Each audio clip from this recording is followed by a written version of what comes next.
So, Phil HMP says Caesar's Messiah explains why there's things like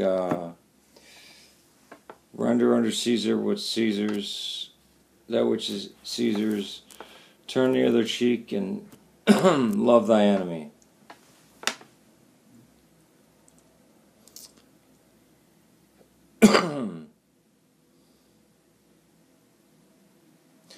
Again, scholarly research goes a long way. So does exegesis, so does cultural understanding, so does history.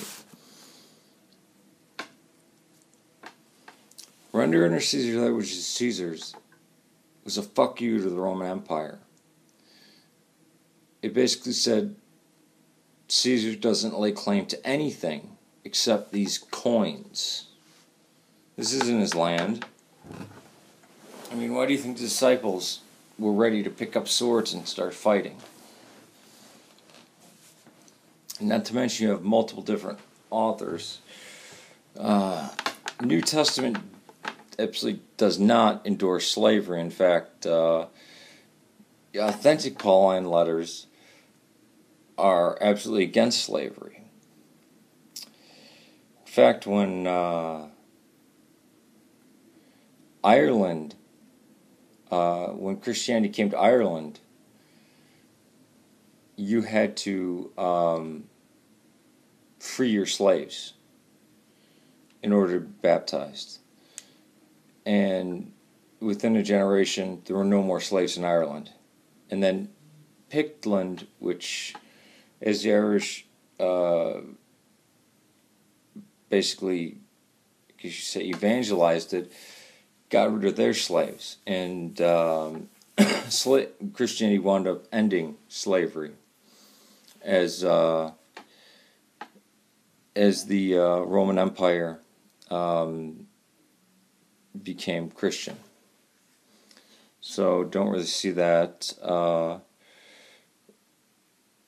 And there's some very anti-Roman things. Turn the other cheek. How on earth is that Roman when they have blood sport? Strength and victory. The Roman Empire, the pagan Roman Empire, operated on military machinery. I mean, it was a military machine. Love thy enemy. Have you read anything by the ancient Romans? They despised the Germans and the Celts and they hated them. They didn't love their enemy. They thought it was the most stupid, masochistic thing you could do is love your enemy. That was ridiculous. Their enemies, they humiliated in the worst ways. Crucified them, beheaded them,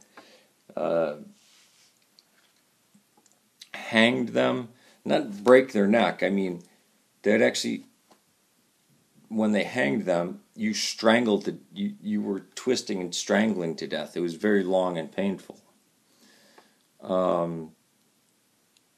Plus the fact that the gods of Rome, first of all, you had the Sibyls that were tending to fire, and you three main gods of Rome were was Jupiter, Minerva, and Mars. Mars is god of war.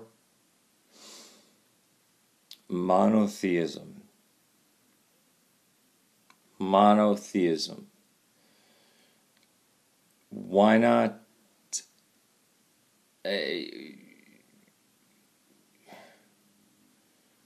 what was monotheism too attractive? If the Jews were their enemies, why would they have a Jewish Messiah? Why not have a...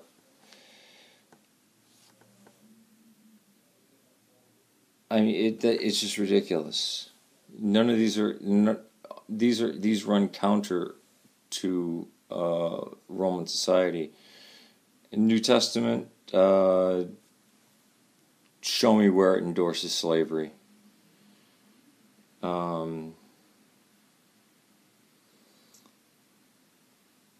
Messianic monotheism got blended with Roman pantheistic paganism and eventually morphed into Roman-controlled Christian religion called Catholicism.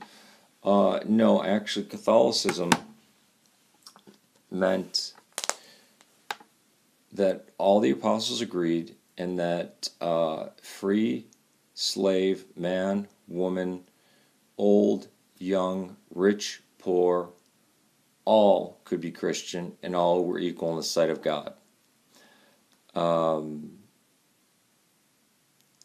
It was a word, it means universal. It was coined by Ignatius of Antioch, and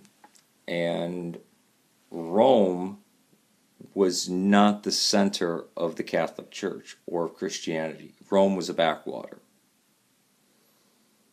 Alexandria, Antioch, and Jerusalem were the big places.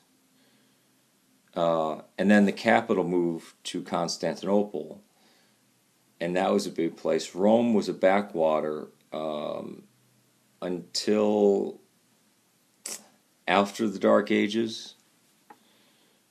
So no. Again, people don't know jack about history. Romans. Oh, let me finish. Called Catholicism, all done with tacit approval of successive Roman rulers, could have wiped out if they wanted. The Romans showed again their mastery of assimilation of culture and religions into an empire, and they did it again with the troublesome Jewish monotheists, although generations later it didn't quite play out the way they had envisioned. Then why were the Jews, the monotheistic Jews, helping the Romans suss out or spy and trying to out the Christians? Why were the pagan Romans and the monotheistic Jews working hand in hand to get rid of these Christians for the 300 years the persecution was going on? And why persecute a people for 300 years if you're trying to, if that's your invention? You invented a religion so you could destroy a lot of the population. Again, read Trajan, Pliny, Tacitus, Suetonius, friggin' Josephus. EarlyChristianWritings.com has sources from the pagans, the Jews, all forms of Christianity dating from the earliest all the way to the 3rd century. Primary sources. Check it out. And if somebody decides to quote Gibbon, who wrote 300 years ago, and nobody relies on Gibbon anymore, and it just shows your lack of scholarship if you try to quote Gibbon. Primary sources, please. But yeah, none of that makes sense.